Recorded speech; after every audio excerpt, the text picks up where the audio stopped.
Пані і панове, доброго дня! Вас вітають «Фантастичні токс», український проект, що говорить про наукову фантастику, фентезі, кіберпанк, паропанк, альтернативну історію та все, що зв'язано із фантастикою.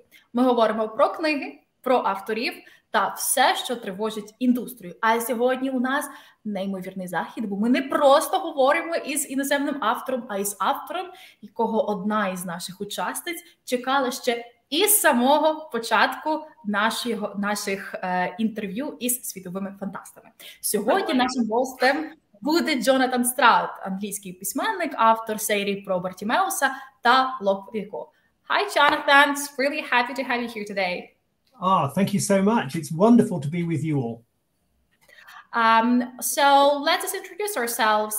My name is Darія Піскозуб. I'm Ukrainian author and the interpreter for today, as well as the interviewer.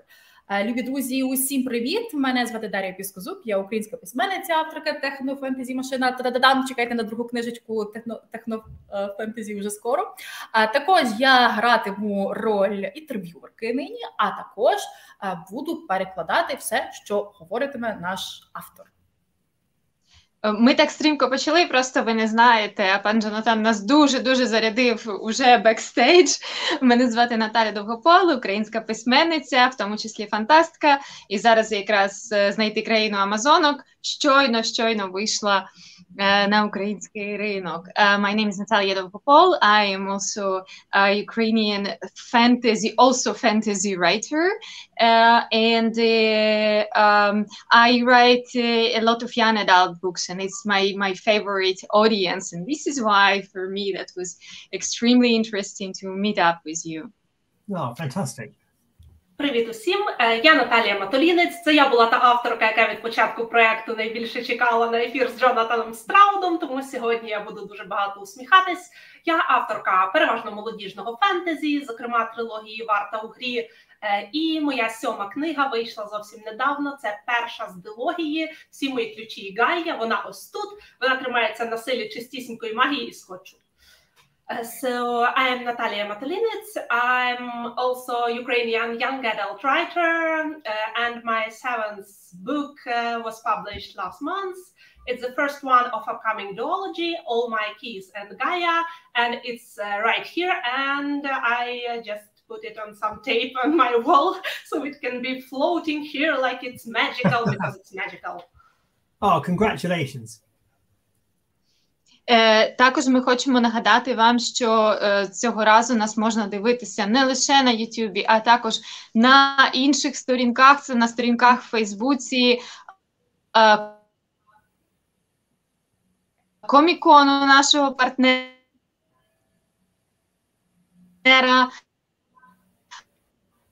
а Баба Галамага буде основний канал тут, тому нам буде приємно, якщо перейдете за посиланням і подивитися нас на YouTube і поставити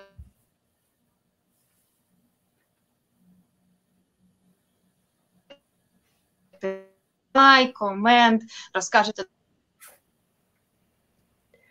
Наталія, наш зв'язок з Грецією переривається. Друзі, дякуємо за увагу.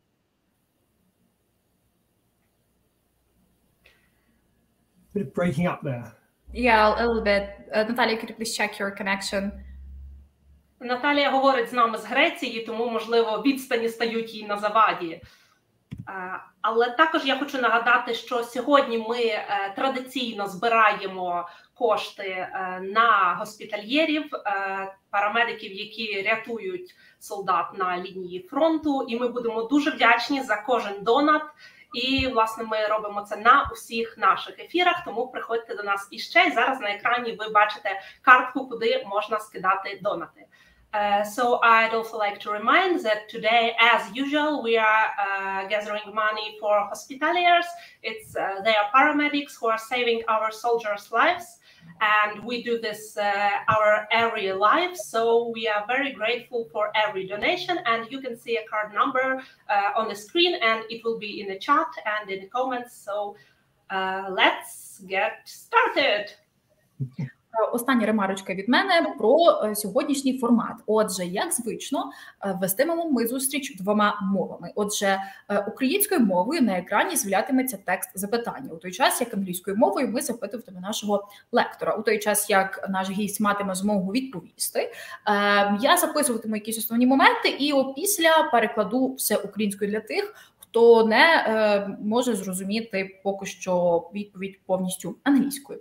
От, ми також нагадуємо вам ще про всяк випадок, що ви можете дивитись нас і на сторінці Комікон Україна, і на сторінці видавництва Баба-Галамага. Будь ласка, переходьте до нас на канал, підписуйтесь, у нас ще дуже багато класного, а ми починаємо. Let's start.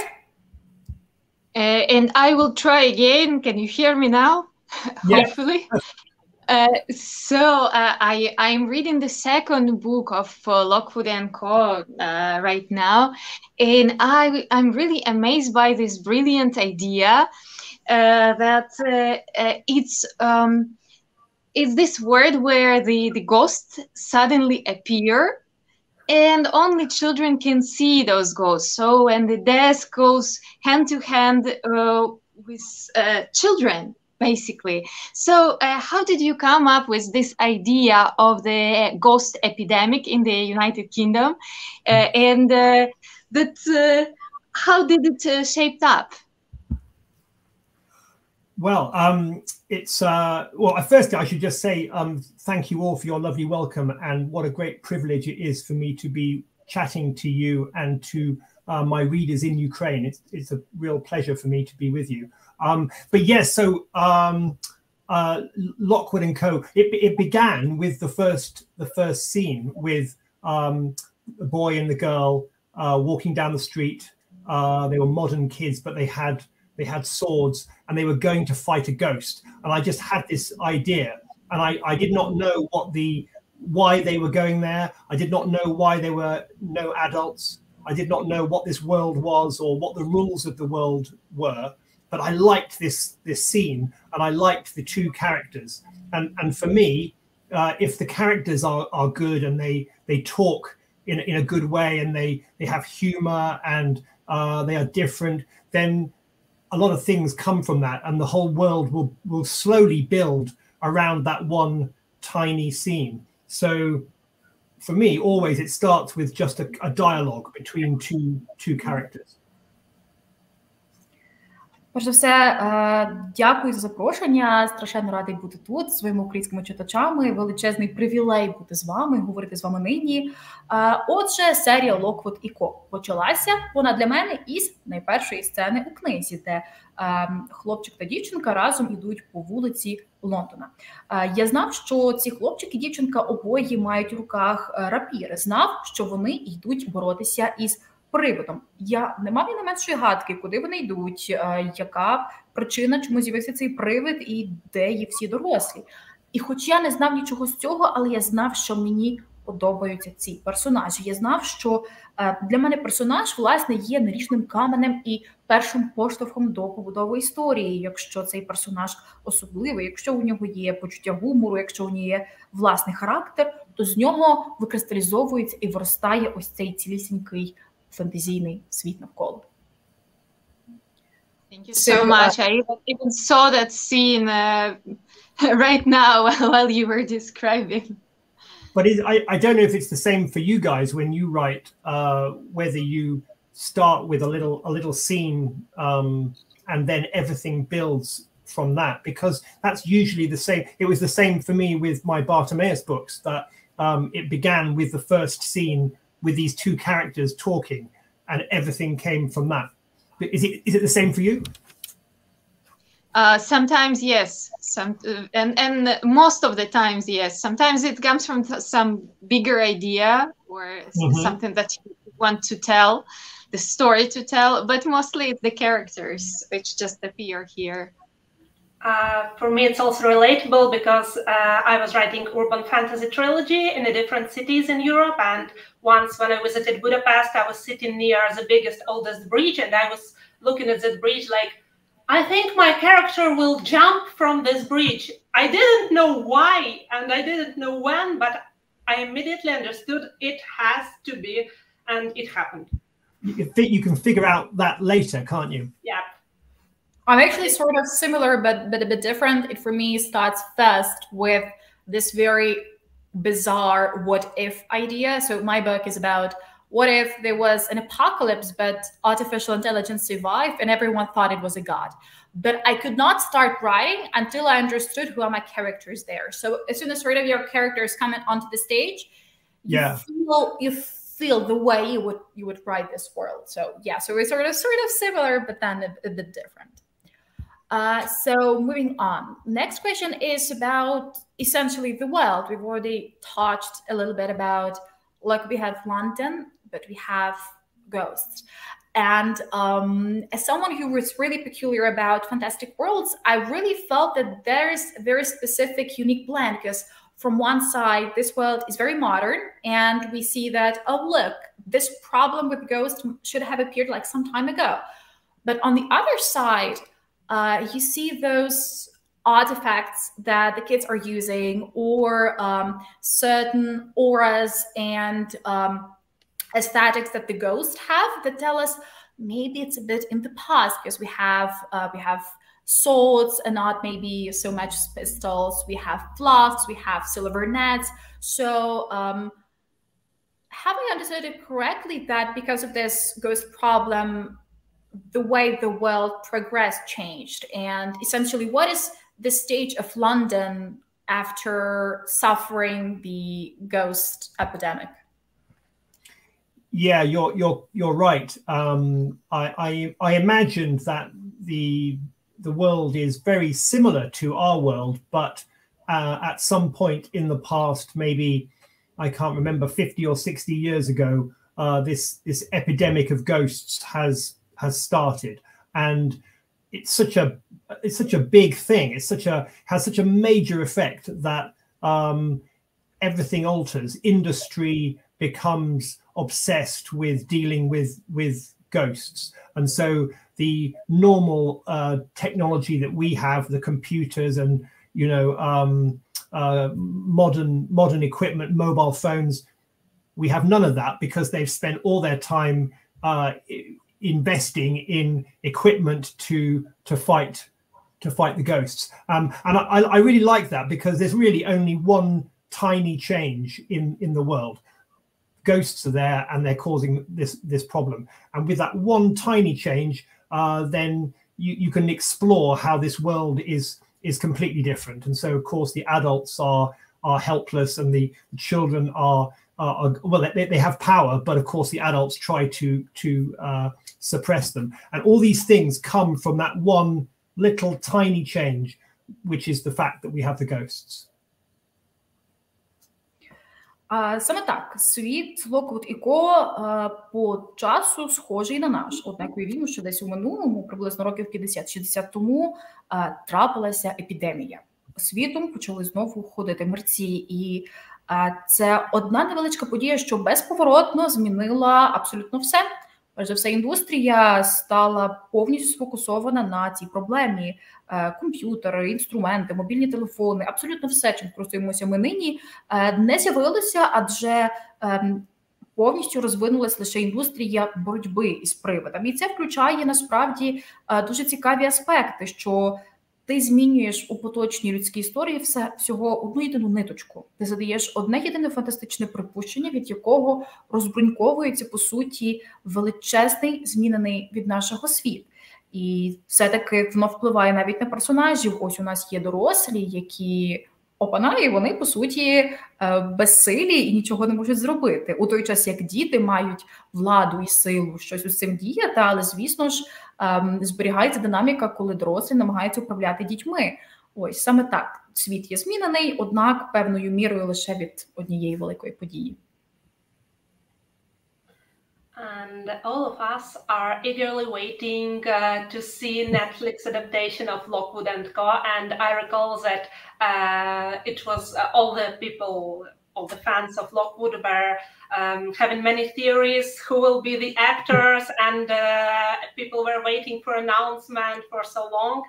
And how does it feel for you to see your world adapted and to see it as on screen? And as I know, fans of Lockwood, they have quite how to say it better. They have their images of how Lockwood and Lucy and George and other characters look like. There are many fan arts. So, but on screen, of course, actors will be. It will be different people, something new. How does it feel for you? And have you maybe took part in some stages of filming or so? Well, yeah, well, it's true that like you, I am very excited to see the Netflix adaptation, which I think will come. It will come soon. I hope there will be some news to give you very soon. Yeah, it's an amazing thing. I went down to the set and I watched the actors and looked at the way they were recreating my world, and it was all absolutely perfect. I was kind of scared because I thought, well, maybe they will visualize it wrong. They will see it in a different way. But no, they see it very beautifully, and I'm extremely excited. And the actors, I think, are great. I was very frightened before I saw them. I was thinking, well, make my babies, what will they look like? But I think they are all brilliant. Ruby and Cameron and Ali, who play the three main characters, are all excellent, and I think, I hope that my readers will think so too. I think Ruby is actually perfect Lucy. Like when I saw her, and I was like, oh my God, she's alive. She's alive. Yeah, she's wonderful. I saw when I first saw the three of them acting together. It was great because it just felt like I was in the book, and I could see them, I could see my characters talking and getting cross and making jokes. It felt really good. So I'm very excited, and I'm very proud. I think they've done a great job. Як і ви, я страшенно з великим захопленням очікую на екранізацію від Netflix серії Lockwood і Ко. Так, я був якось на знімальному майданчику і побачив, як це, коли актори відображають створений мною світ. Страшенно переживав, що ось ж вони зіпсують моє дитятко, ось ж вони перекрутять щось, що я написала, але по правді це було не неправильно, це було абсолютно ідеально. Вони неймовірно точно відобразили як атмосферу книги, так і моїх персонажів і все, про що я писав. Актори, я ж страшенно переживав, чи вдасться підібрати людей, які сповна відобразять Люсі і Локвуда і інших. Однак і Рубі, і Кемерон, і Алі, усі вони насправді і втілюють цих персонажів. Я сподіваюся, що і дуже надіюся, що фани вподобають цих акторів так само, як і я. Направду, я відчув, дивлячись на те, як знімаються вони всі троє в одній сцені, що я немов би принісся власну книгу. Ось вони жартують, ось вони планують, і це неймовірно круто. Я дуже чекаю на екранізацію. We actually have a couple of questions from the audience. Oh, yeah, okay. So I will read them aloud, but there is one thing I want to let you know is that I see that the Ukrainian translator of your books, Volodymyr Panchenko, is actually present here.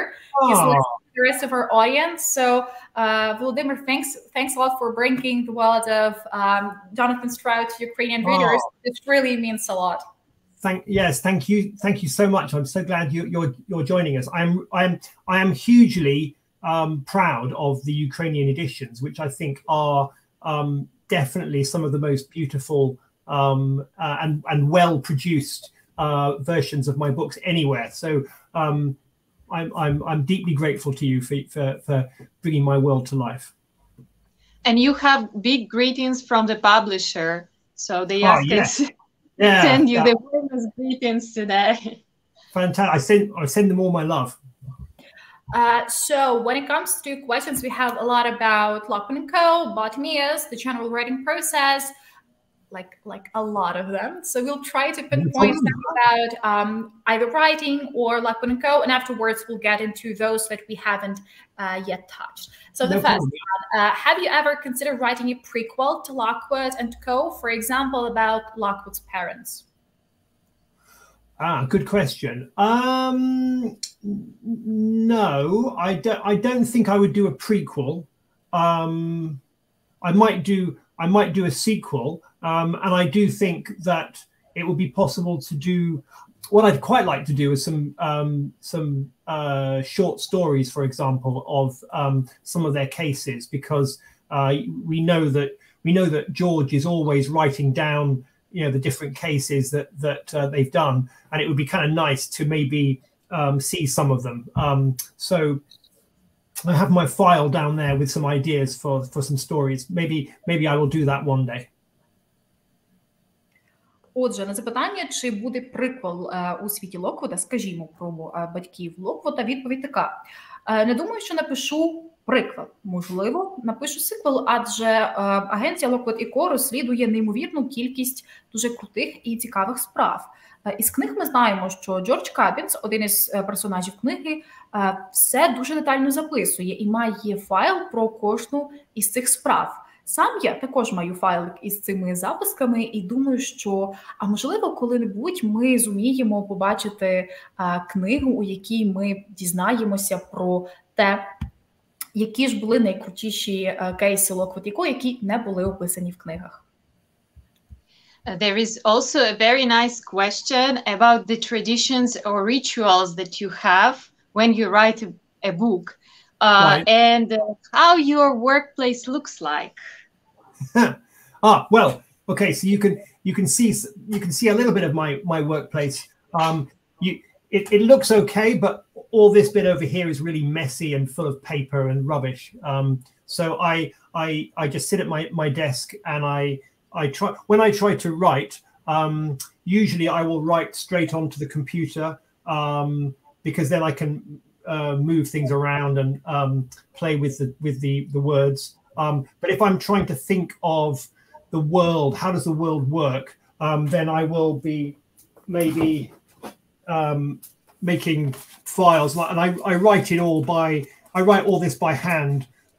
So all the kind of ideas about the mechanics of the world and where the chapters are going to go, that's all done by pen and paper, because I kind of think in a different way when I'm writing. What do you guys do? Do you use pen and paper? I really like doing that. I draw sometimes something that only me can understand, or I make a chart with my characters and how they differ from each other. And I actually used to draw a lot, and I always visualize my characters. So all my illustrators have a problem with me, because I come to them with a lot of sketches of my own, and I'm like, I need exactly this, and you need to make it perfect. But they doing it nice. Perfect. I'm actually, because of my day job, I do everything online, you know, like Google Sheets, etc. But the only place where I'm writing by hand is when, writing books. And I have tons of notebooks that even though like I'm finishing a book, but the notebooks need to remain there. I will not throw them away, because what if, you know, like in 5 years when I'm writing a sequel, I need to check this detail with that, and you need to come back there and check everything. So I relate to your big pack of papers. I feel like that's the truth. That's something that could potentially be printed as another thing, but maybe people would not enjoy it as much as real books. Because I have one more interesting problem, because of I work primarily in English. Because of that, sometimes an idea comes and it's not in Ukrainian, but it's not in English either. So it's like first 2 words in Ukrainian, the third word is in English, because for some reason I remember it like in English, and then 3 words later. And for some reason, sometimes I'm writing this down and they're like 2 months have passed. I'm like, okay, what did that mean? No idea. Really. Wow, that's amazing. So you're thinking in two languages at once, and the two just sort of intermingle. That's incredible.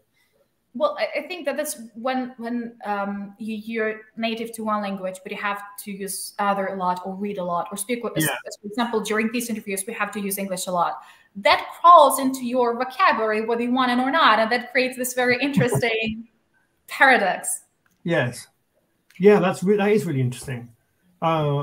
Yeah, well, I can't do that, but I think it's interesting that we draw and we make little maps and charts, and I think it's really good to be able to think in different ways, and that kind of frees up the imagination a lot. And I recall how you made a picture of leadwood this spring on live, so it is really good for imagination. Yes, my artistic talents. There is actually a great question that we have here. Sorry, Natalia, you was trying to say something. Sorry, I think I interrupted you. I just wanted to say that we will have a lot more questions from the audience, but Daria had spotted some nice questions. So yeah, the last one. So there is an interesting question about the history of Lockwood and Co. is told by Lucy Carlyle. Was it difficult to get into writing female emotions and female characters? How was this experience for you?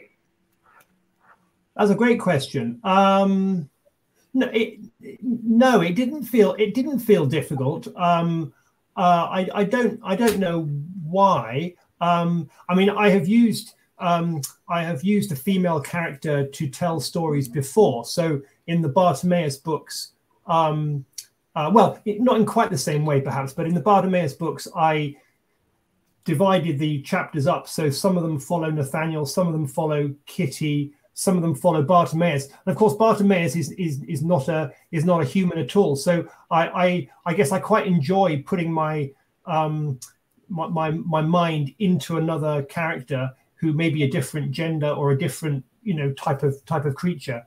And one of my early books, I think, was done from a girl's point of view. I kind of like it. I felt very comfortable with Lucy. And in fact, with the second book, I experimented to see whether I should tell that story from Lockwood's point of view. So I started writing it as if it was Lockwood who was telling it, and it didn't work at all. It was absolutely terrible. So I quickly threw that away, and I went back to Lucy, who she's the center of the whole project. Maybe because it seems like you are really having fun while you're writing. Sorry. Yes, I think so, and I'm sure it's the same for you. That you know a project is good if you get pleasure from being that character or experiencing things through their eyes. And I think it might be hard to write from a Lockwood point of view, because then all his mystery and all his secrets will be open to the public, and there will be no more, oh, this mystery boy in a long coat. So. Well, no, you're quite right, and in fact, but like I think Daria was saying, it was you never throw anything away. So I tried him talking about his parents, and it didn't work. But I kept this, and so when I got to book number 5, which is not yet out in Ukraine, of course, I was able to use some of this information about his parents, which I'd created years before. We are waiting for the 5th book. I'm sure it's coming. So we actually have something to tell our audience about that. I'll sort of break out of translation mode for this one because it seems like a perfect moment. We were allowed by the publisher to let people know that we can expect the last book in the Lockwood series sometime, if everything falls good, of course, because it's kind of hard to plan things in Ukraine in the February. Тож, пані та панове, дозволу Донецького Галамага нам трішечки привідкрити завісу і розказати, що заключна 5-та частина Локвуда і Ко «Порожня могила» може вийти у лютому. Також в планах передісторія Бартімеуса, а саме книга «Перстень Соломона», яка теж планується на 23-й рік. Скарлетт і Браун, запитуйте про нього ще поговоримо. Ну і нарешті відповідь на запитання про те, чи важко було писати жіночого персонажа. Насправді, абсолютно не було важко. Не знаю чому. Я вже писав жіночих персонажів, зокрема, які оповідають історію. У серії про Бартімеуса у нас поєднуються відразу 3 наратори. Це є позмінно Натаніель, який є людиною, хлопчик. Є Бартімеус, який ні скілечки, не людина, а джин. І є, власне, Кітті.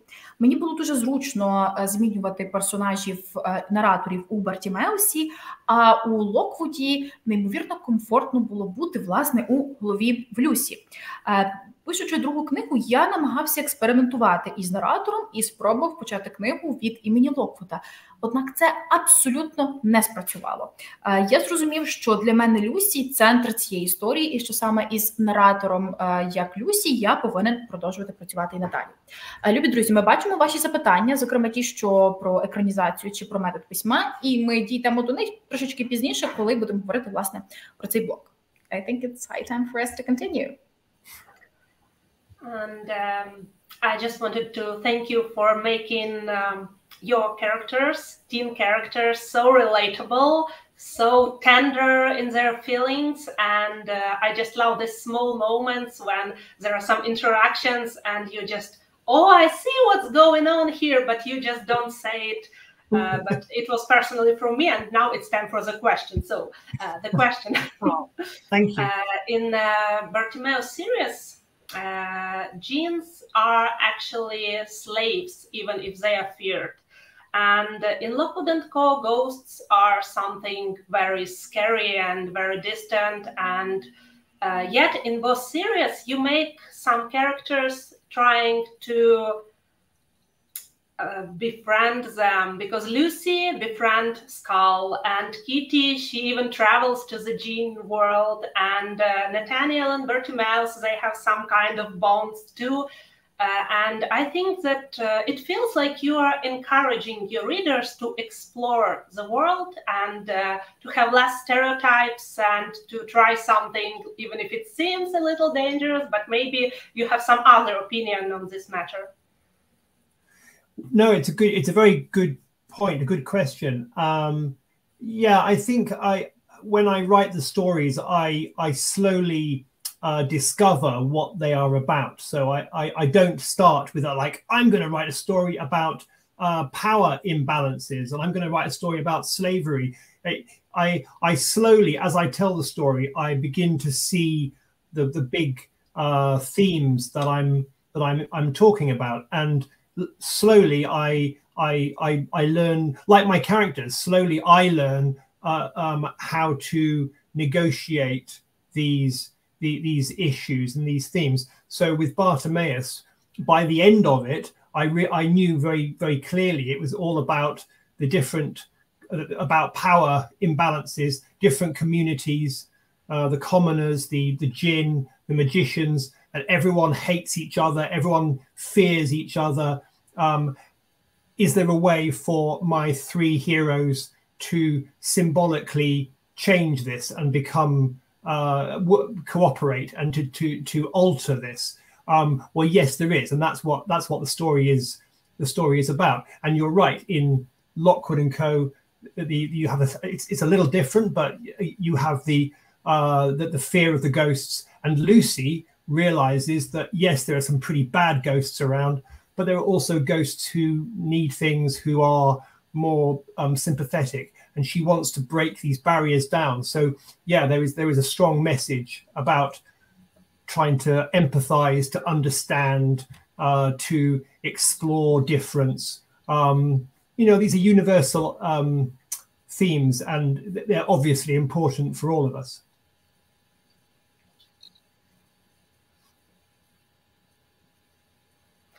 Дарія, we can't hear Sorry. you. So, коли я пишу, я насправді відкриваю, про що мої книги. Я не беруся за книгу, знаючи, що ось у цій книзі у мене буде соціальна нерівність, рабство та ще 3-4 актуальні теми. Я починаю писати книгу, історія обростає темами, конфліктами, і написавши, я розумію, про що вона була весь цей час. Коли я писав Бартімеуса, я лише до кінця зрозумів, що ця історія насправді про нерівність, соціальну структуру та касти, про джинів, яких поневолюють магів, про магів та людей, що служать магам, і насправді про те, як працює це суспільство, як люди не розуміють один одного і не слухають. У Локвуді не настільки очевидна ця проблема, однак ми можемо помітити цей універсальний конфлікт через Люсі. Адже Люсі є однією із єдиних персонажів, що розуміють, що так, є небезпечні, страшні привиди, однак є й ті, які мають певні незавершені справи, проблеми, і лише вона може насправді їх почути, зрозуміти і проаналізувати.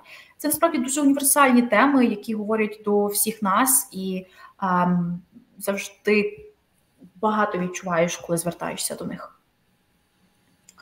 So I can't not ask you about Nathaniel, because I think it was, well, Bartimaeus was, I think, the first series that I read in your books, and then I moved to Lockwood & Co. And the interesting there was that even though Nathaniel is a kid, and we see him transition through the age, it's not clear, is he a real protagonist? Is he an anti-hero? Does he just need to grow up? Or maybe his change and his evolution shows that no matter the age or the social class, each and every one of us should always fight the evil inside us. So what was Nathaniel about for you?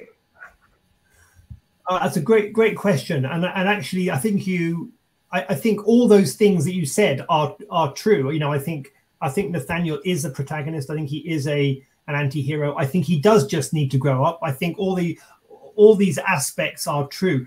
When I started, my first idea was that I was going to reverse the Harry Potter idea, so that I was going to make the kid magician into a bad guy, and the demon or the genie was going to be the hero.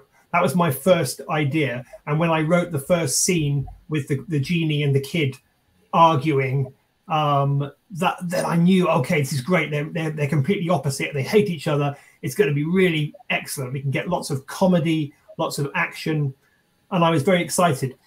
But of course, as I wrote the book, I began to explore Nathaniel, and we learn why he is like this. And of course, it's his story.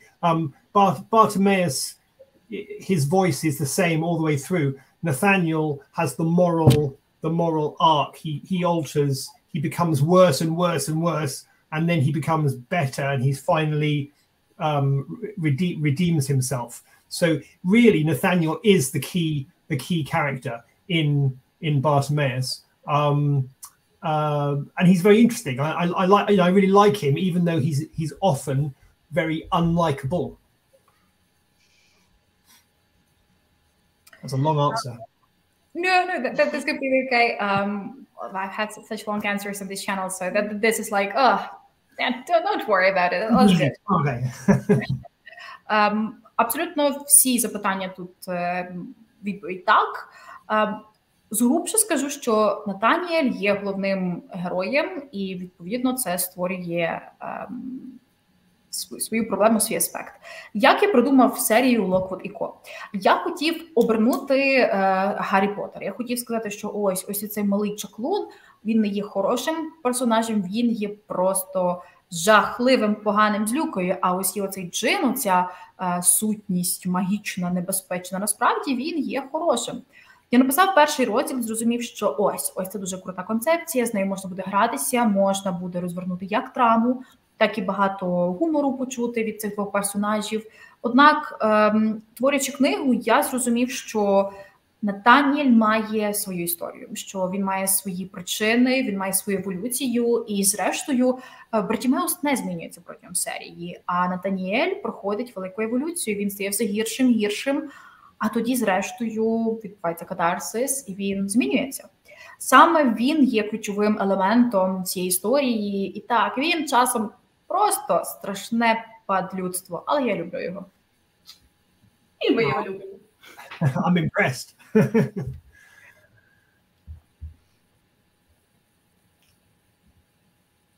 Yeah. Okay, so Natalie.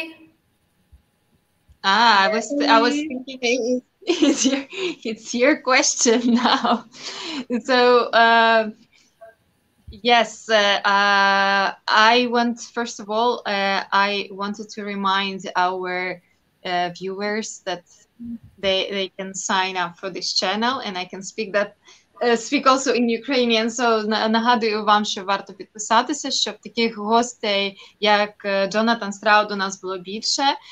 І також я поставлю своє запитання Джонатану. Бачите, я щось випала, заслухалася абсолютно. So, we heard your praising of the Ukrainian edition of your books, and fascination with the illustration of Ivan Sulima, who created the book covers for Ukrainian editions of Lockwood & Co. and Bartimaeus series. Have you ever had a chance to talk to Ivan? No, I would love to do that.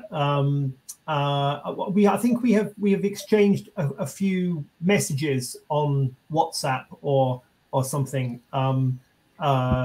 Because I do think he's absolutely superb. But no, I've never spoken with him or met him, and I hope one day that we can meet, because I think he's fantastic.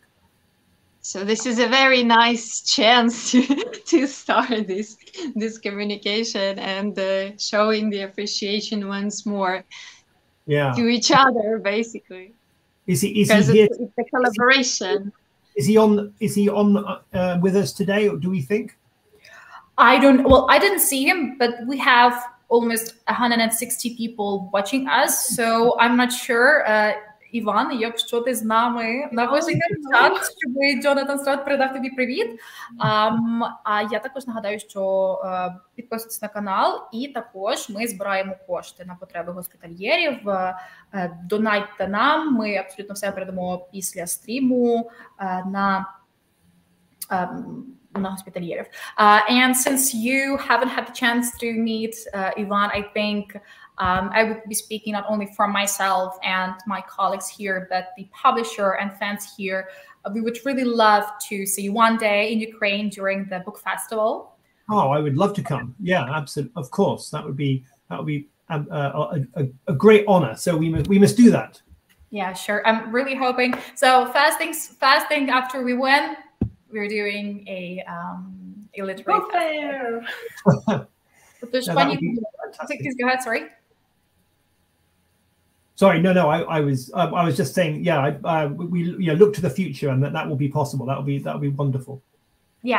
Отже, любі друзі, саме час насправді вподобати цей стрім, надіслати другу, прокоментувати, а також поширити інформацію про фантастичні токс, тому що ми щойно запросили Джонатана Страуда стати гостем якогось українського фестивалю, не знаємо ще якого, подивимося, і він погодився. Як тільки ми виганяємо окупантів із землі, ми робимо фестиваль, запрошуємо вас всіх і запрошуємо Джонатана Страуда, він погодився, тому приходьте. Ще не знаю на коли, не знаю якого години, який день, якого року, але точно це буде. Я вам точно скажу, я записала собі в блокнотик.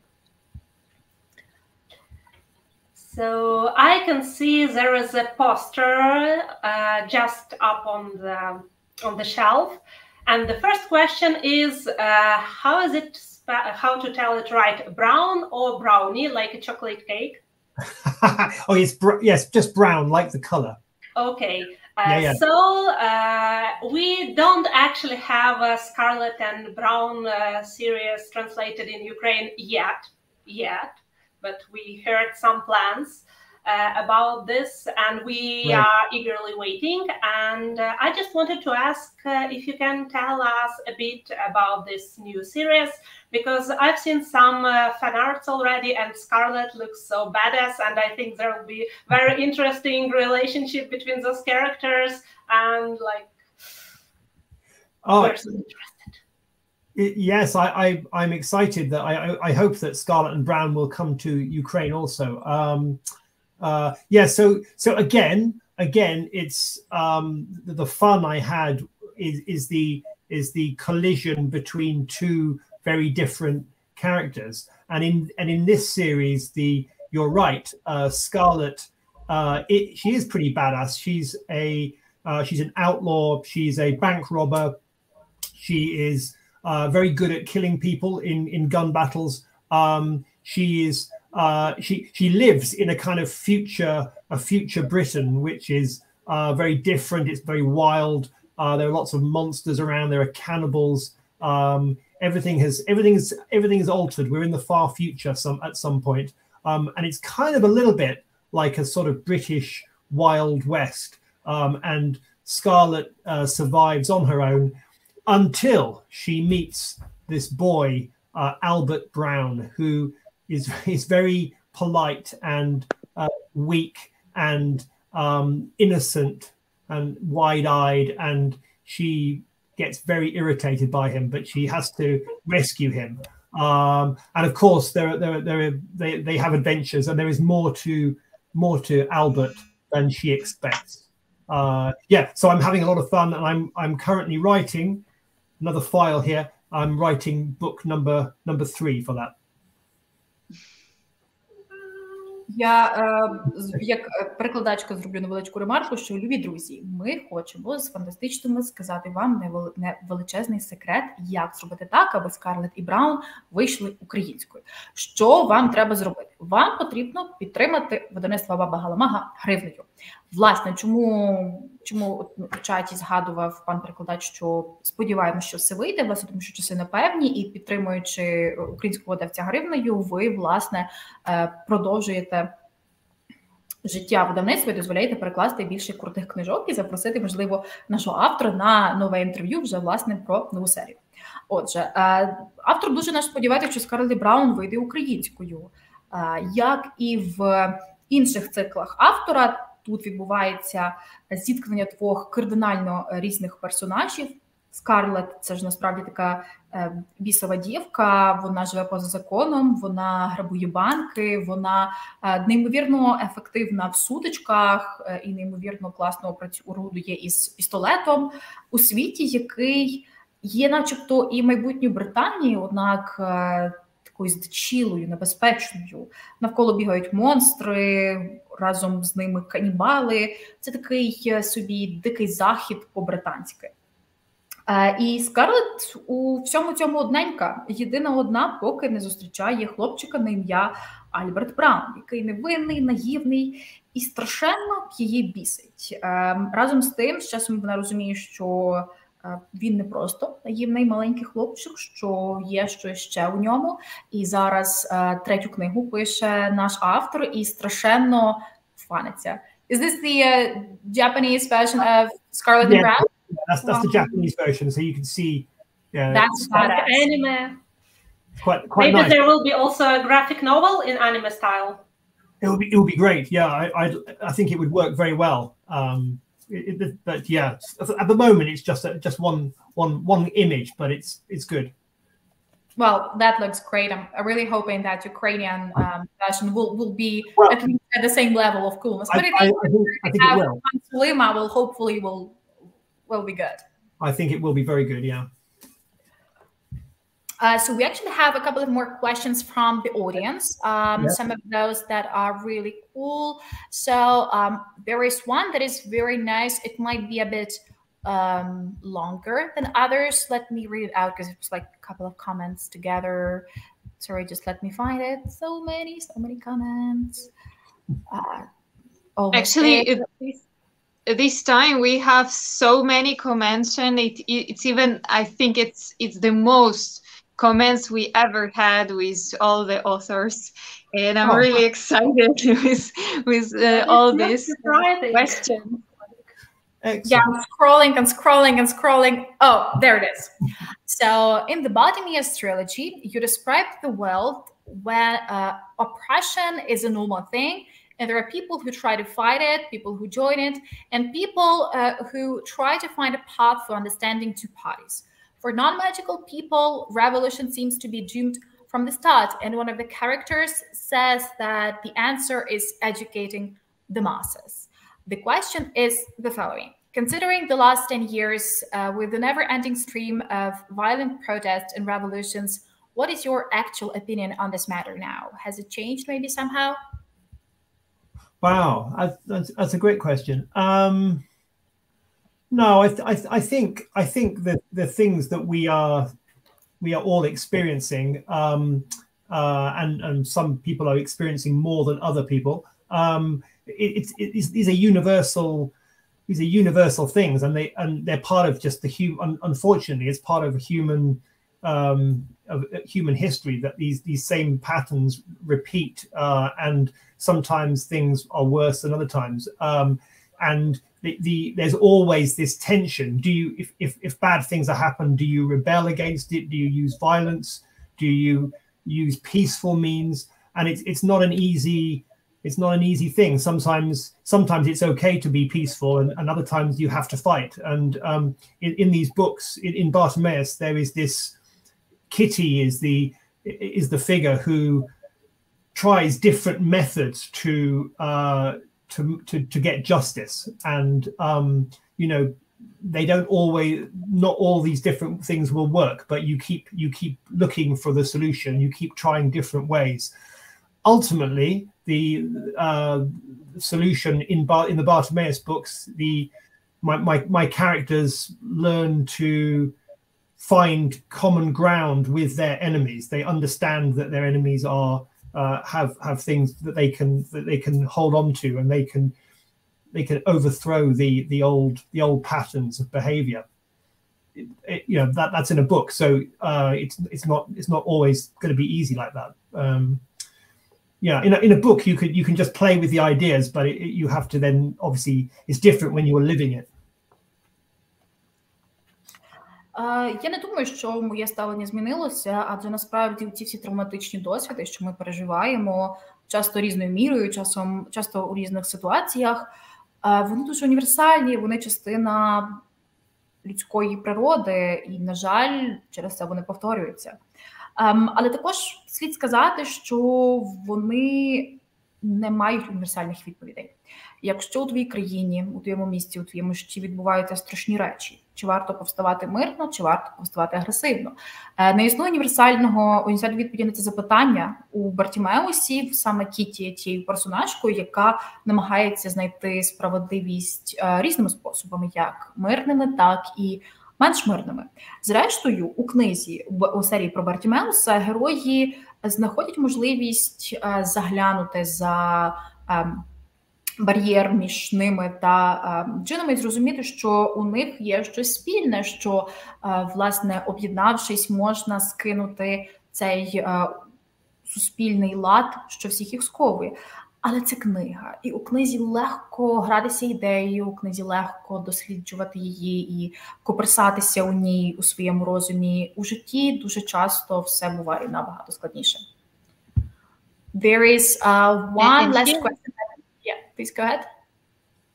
Yeah, but basically, yes, I wanted to ask which one. I don't know which one you choose. I see there are two in white.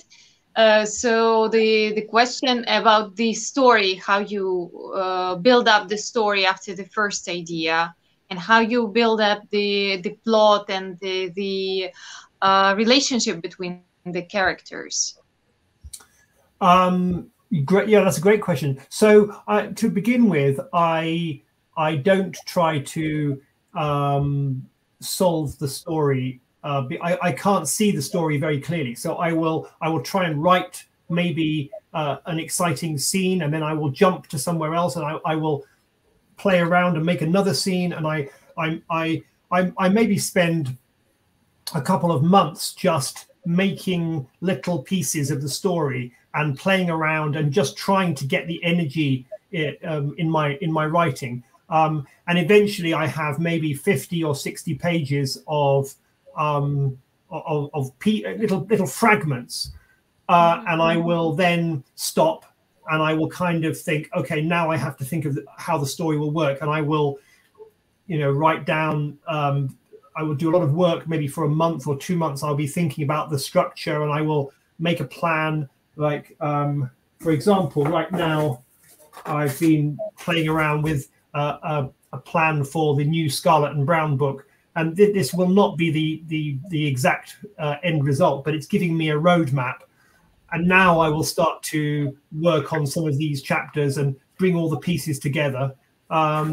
So it's quite, in a way, it's quite chaotic to start with, because chaotic is quite good because you get energy and you get ideas, and then slowly I make it more and more orderly, and eventually there's just one path, and I know exactly what that path is, and I will write the book from the beginning right to the end, and that will take maybe like a year. The whole thing. Отже, я не бачу історії цілої повністю одразу. Дуже часто я знаю певні кілька сцени, певну енергію, яка повинна бути поміж персонажами. Знаю, можливо, ядро історії. Я намагаюся не стримувати себе і просто виписувати ці сцени, ці фрагментики, як вони мені йдуть. Написавши десь сторінок 50-60 цих фрагментів, я зупиняюся, переглядаю це і запитую себе, що ж з цього може бути. Я можу навіть місяців 1-2 не писати, аналізувати, що з цього вийде, намагатися збудувати з цього повну історію. І за цей весь час я намагаюся, власне, добудувати з цього всього, що я написав, щось таке більш схоже на скелет історії. Ось нам показав автор теку, який була його поточна спроба скласти докупи 3-ю книгу серії Scarlet і Brown. Це неймовірно хаотичний процес, але цей хаос, він є дуже позитивним, адже у ньому є енергія звідусіль. І ця енергія звідусіль дозволяє тобі писати книжку, дозволяє тобі з'єднати оці всі такі ниточки в голові, які зрештою разом сплетуться в одну книгу. So I was going to ask whether you guys, how do you guys do it? Do you figure out the plot straight away at the beginning, or do you improvise to begin with?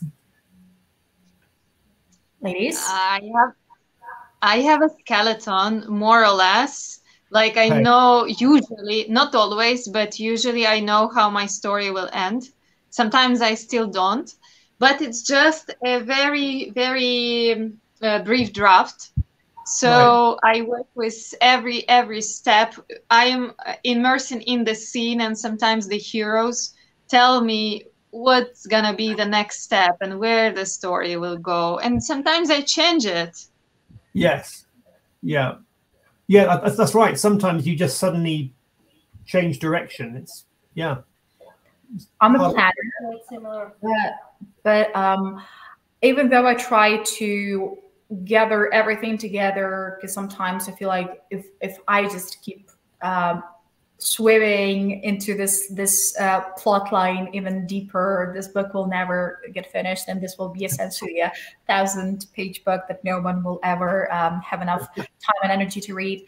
And yet, even though I push myself to have this sort of skeleton of the book before, even though I know like main beats and how everything ends, like how it starts and ends, not necessarily how it's in the middle, but even though I know all of that, it's fascinating how much you still get fascinated by how turns of events play out. Like you've planned this, so you kind of expected it, but then bang, and the result is sometimes very unexpected, and that's maybe one of the best parts, even though it's everything planned for me. Yeah, I think that's right. I think you need both, don't you? You need to plan. It's important to have the planning, but it's also important to just leave the doors open a little bit so that you can suddenly go down different roads if you need to.